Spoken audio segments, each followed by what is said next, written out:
کپتان حکومت کی جانب سے آزاد کشمیر کے 71 سالہ سابق صدر سردار مسعود احمد خان کو امریکہ میں نیا پاکستانی سفیر مقرر کرنے کا فیصلہ شدید تنقید کی زد میں ہے اور اسے فارن سروس کے موجودہ افسران کا حق مارنے کے مترادف قرار دیا جا رہا ہے۔ پاکستان کی سفارتی تاریخ میں ایسا پہلی مرتبہ ہوا ہے کہ ایک انتہائی اعلیٰ آئینی عہدے یعنی صدارت پر تعینات شخص نے تعیناتی کی مدت پوری ہونے کے بعد ایک نسبتاً نچلے درجے کی تعیناتی لینے پر اتفاق کیا ہے۔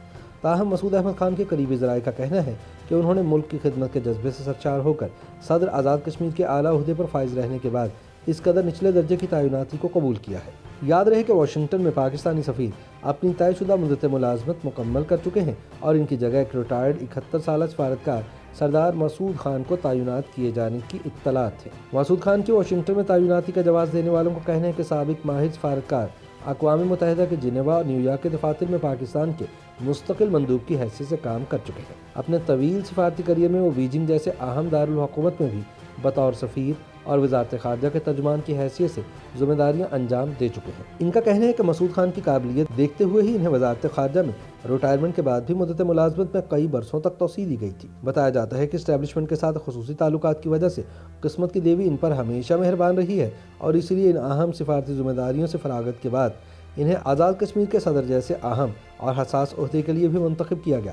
حال ہی میں انہوں نے اس عہدے کی 5 سالہ میعاد مکمل کی ہے۔ تاہم مسعود خان کی تعیناتی فارن سروس آف پاکستان سے منسلک افسران کی جانب سے تنقید کی زد میں ہے، جو یہ سمجھتے ہیں کہ باہر سے لا کر لوگوں کو سفیر لگانے کے عمل سے ان کا حق مارا جا رہا ہے۔ انڈیپینڈنٹ اردو کی ایک رپورٹ میں اس تعیناتی کا جائزہ لیتے ہوئے سوال کیا گیا ہے کہ اس سے پاکستان کو سفارتی میدان میں کیا فائدہ حاصل ہوگا۔ دراصل ہر ادارے میں کچھ تقرریوں کی بہت اہمیت ہوتی ہے۔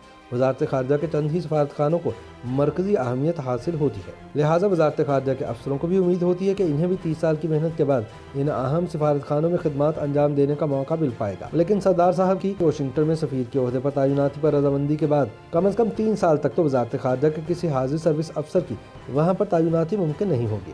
اس عرصے میں یقیناً بہت سارے واشنگٹن میں تعیناتی کے اہل افسران کی ریٹائرمنٹ قریب آن پہنچی ہوگی۔ سردار مسعود خان کی تعیناتی پر یہ سوال بھی اٹھایا جا رہا ہے کہ ایک ریٹائرڈ سفارتکار جس نے پہلے ہی بہت ساری اہم سفارتی ذمہ داریاں نبھا لی ہیں، وہ اس نئی تعیناتی سے پاکستان اور امریکہ کے موجودہ گھمبیر تعلقات میں ایسی کیا بنیادی تبدیلی لا سکیں گے جس سے پاکستان کو سیاسی اور معاشی فوائد حاصل ہوں گے۔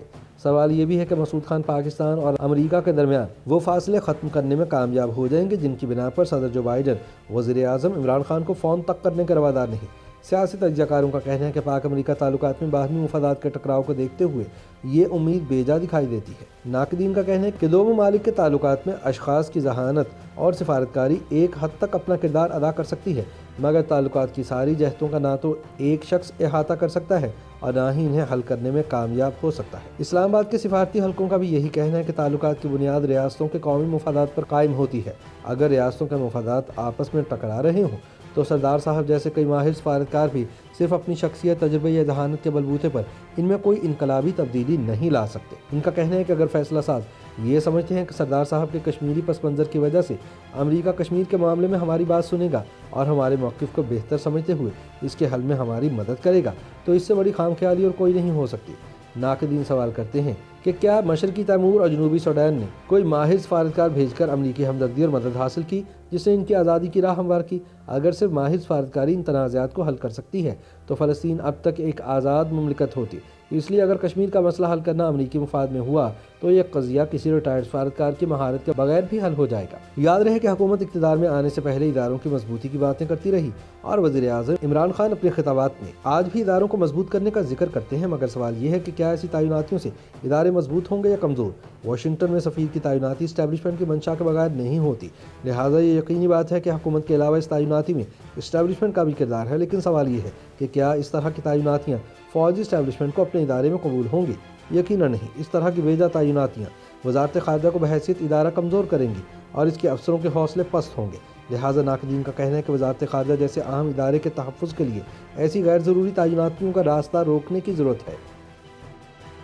YouTube پر گوگلی نیوز دیکھنے کے لیے youtube.com کی سرچ بار میں googly news T V type کریں۔ گوگلی نیوز کے پیج پر سرخ رنگ کے سبسکرپشن والے بٹن پر کلک کرنا نہ بھولیے۔ YouTube پیج پر اپلوڈ ہونے والی ویڈیوز سے باخبر رہنے کے لیے بیل آئیکن پر کلک کیجیے۔ آپ کو ہر نئی ویڈیو کے بارے میں نوٹیفیکیشن موصول ہو جائے گا۔